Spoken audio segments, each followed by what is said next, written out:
A while back, I was invited to speak at a self-help conference.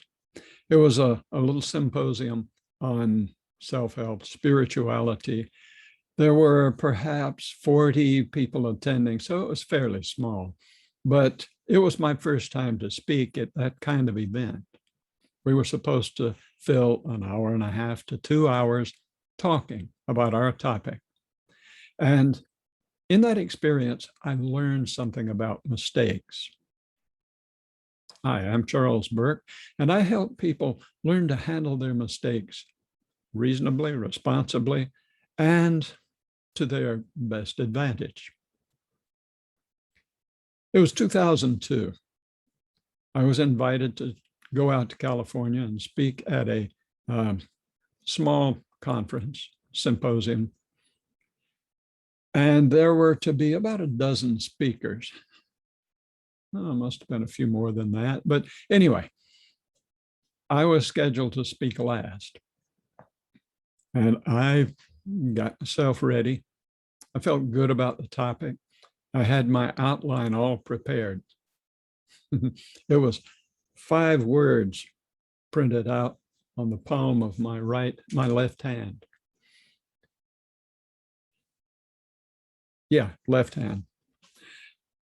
And when it came time, I got up, I made my speech. I left some things out that I had intended to say. I invented some new stuff I didn't know I knew.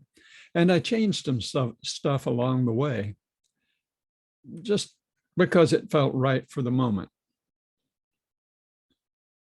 There were other speakers there. Some of them really, really good. Some of them new, like me. I remember one young guy, he was a good speaker and he has gone on to become an excellent speaker. But lordy, he was nervous. He got up front and he had what I found out later was a 40-page outline of what he wanted to say.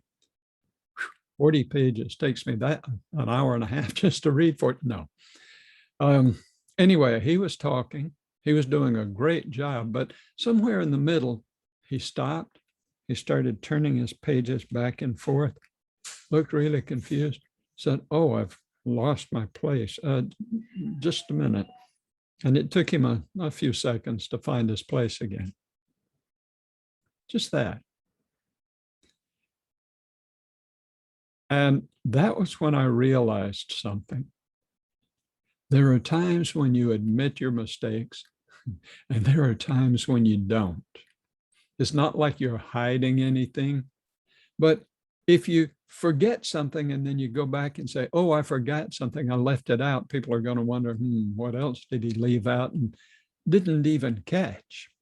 They're going to think, well, geez, does this guy really know his topic all that well? They're going to look at that 40-page outline and they're going to think, oh my God. So I was lucky. I have a short attention span, so I had my 5-word outline.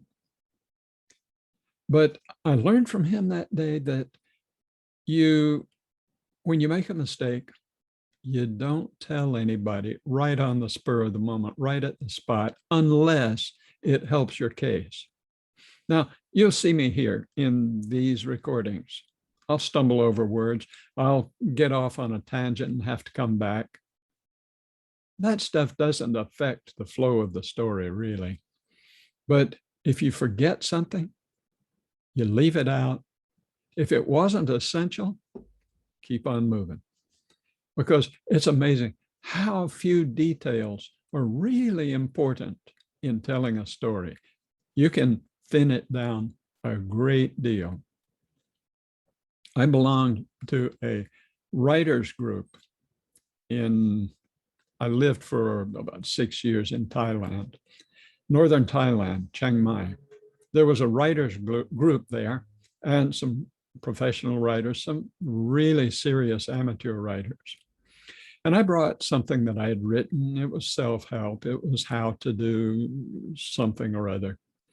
And our procedure was to stand up and read our piece, usually no more than about 1,000 words, and then hand out copies around and everybody could just follow along, look at it as I read.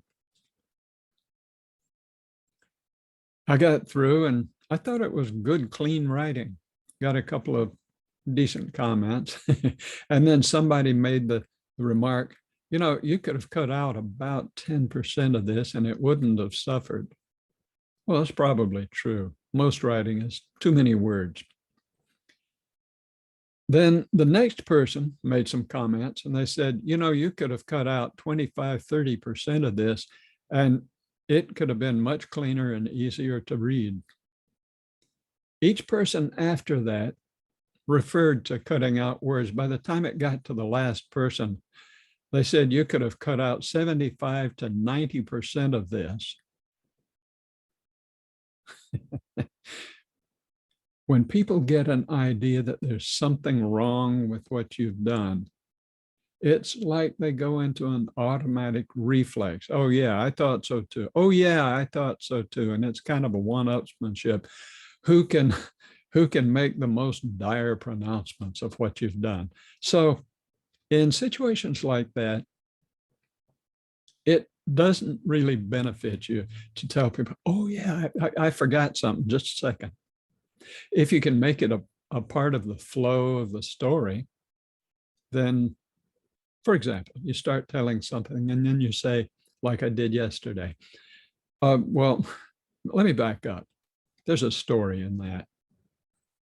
That makes it sound like maybe you planned it that way. It's intriguing. But just to say, I made a mistake, nah, that doesn't usually help your case unless you have just royally screwed up and it's time to get down on your knees and do an abject apology. But that's a different topic. That has more to do with relationships usually. I'm Charles Burke, and I help people decide when it's a good idea to admit mistakes and when it's a good idea to just keep on moving and do the best job you can with what you've got left.